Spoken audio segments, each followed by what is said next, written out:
welcome back to my channel. Yes, today is Wednesday and it looks good outside. Go get it.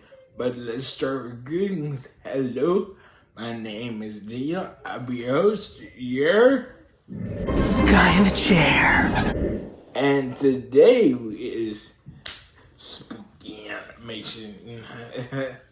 But today we're going to be going over the true Santa Claus horror story. So, enjoy it. Enjoy. Do you remember visiting Santa around the holidays? Do you remember sitting on his lap and telling him what you wanted for Christmas? Growing up in the 90s, I remember always getting to see Santa at the mall or at the Santa's Village in San Bernardino. I had made the trip to see Santa every year until I turned 12. At that age, I was feeling like I was getting too old to see Santa, and I didn't want to do it anymore. Out of all the Santas I visited throughout the years, there was one Santa that I could never forget, and thinking about it today still disturbs me. I was 4, and I didn't know how much danger I may have been in. This happened in the early 90s. I was traveling in the family station wagon with my mom and my 3 older siblings. We arrived at this big area that had a few big buildings and there were a lot of people outside. I believe we were going to a homeschooling event for my older siblings. I remember being placed in a group with other kids around my age. My mom and older siblings went off to do other things and left us in the care of some lady. We formed a single line behind this lady and I remember being near the end of the line. The lady then led us into one of the buildings. Inside, it looked like a school with a hallway and rooms with many doors. As we walked down the hallway, I noticed a room that was pitch black. I don't remember there being a door either. That should have been my first clue, that something was wrong. I heard a noise coming from the room. Sounded like a voice that said, Psst, hey. At that age, I was curious, and as we established, I didn't know better. I stopped at the doorway and looked back down the hall. I watched the kids disappear into another room. At that point, I should have run to catch up with my group, but I didn't. I continued to enter the dark room until I heard the voice again.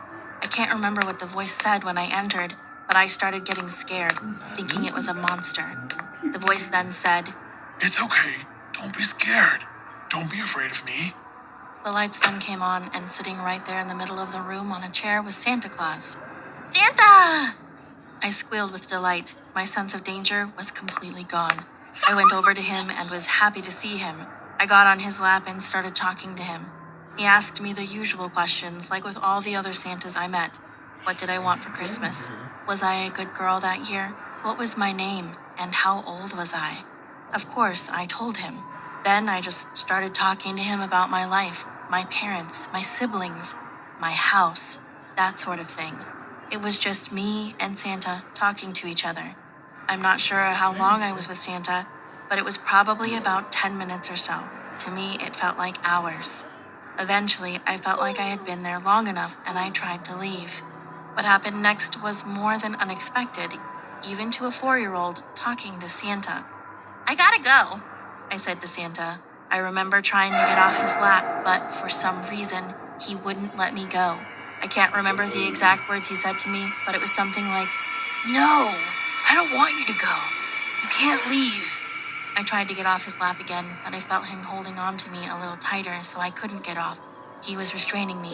I was getting uncomfortable, and I thought Santa was acting weird. That was when I started to panic. I really wanted to get back to my group, to my family, and away from this situation. I struggled like that for what felt like forever, but was probably more like 30 seconds, before Santa finally let me go. I'm not sure what went through his mind, but he probably got scared that I would start to cry or scream, which would draw attention to the room, and he released me. I slid off his lap and darted towards the entryway. I stopped and looked back at Santa, and he was begging me to come back to him in a childlike voice. He was also pretending to cry. My final words to him were, I gotta go. Bye, Santa. He continued pretending to cry as I left the room. I went back into the hallway and searched for the room my group was in. I didn't waste any time getting back to my group. When I found the room my group was in and entered, I saw the other kids just sitting at the tables coloring and chatting away. I found an empty spot, grabbed the paper and crayons that were on the table, and then colored like the rest of the kids. The lady that was in charge of my group never confronted me about where I'd been or what I was doing. I guess there were so many kids in that room that she didn't notice I was missing for that short period of time. When the time came for us to go back outside and meet up with our parents, we passed by that room again. Only this time, the lights were on and the room was completely empty. No chair, no Santa. And I was definitely not going to stop to explore the room this time. I'm not sure what my mom or my older siblings did that day, but I didn't bring up my encounter with Santa Claus. For some reason, I just dismissed it and carried on with what I was doing with my group. It was stupid of me not to say anything that day, or when I was traveling home in the car, but I do remember bringing it up at home a few days later. My parents didn't know what the heck I was talking about. They dismissed my story as a dream or a wild imagination. I know I did not make this up, imagine it, or dream it. I didn't bring it up again until a few years later. Again, my parents still didn't know what I was talking about. Then, my mom said something that still disturbs me. She said, if Santa was there that day, I would have been notified about it. The way she said that made so many terrifying things click. Santa was never supposed to be there that day. Even though this happened 25 years ago, these are the details that send chills down my spine to this day. It wasn't December. There were no Christmas decorations. He was in the dark on a day when there were hundreds of kids around, and there was no line to see him. Thinking back on it now, I'll never know who that man was. It's probably for the best that it remains a mystery. When that memory of my encounter with that Santa crosses my mind, I try not to think about what could have happened to me if I had stayed with him another minute longer. I should consider myself lucky that I wasn't abducted that day. That could have been the last day I ever saw my mom and my older siblings. For all you kids out there listening to this story, do not ever encounter anybody that's alone in a room or a public area. It doesn't matter if it's Santa Claus, the Easter Bunny, or Chipper the Chipmunk. They are still strangers. If they're alone and call for you to come over, run away.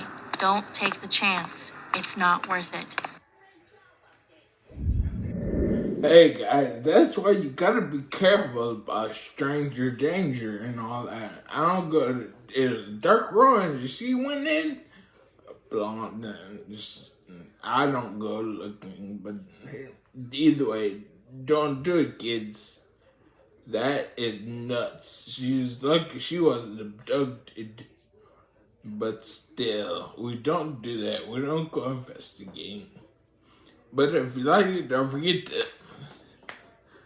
like it, comment down below, and then finally subscribe for more, and hit the notification button to be notified every time I post a new video, and share.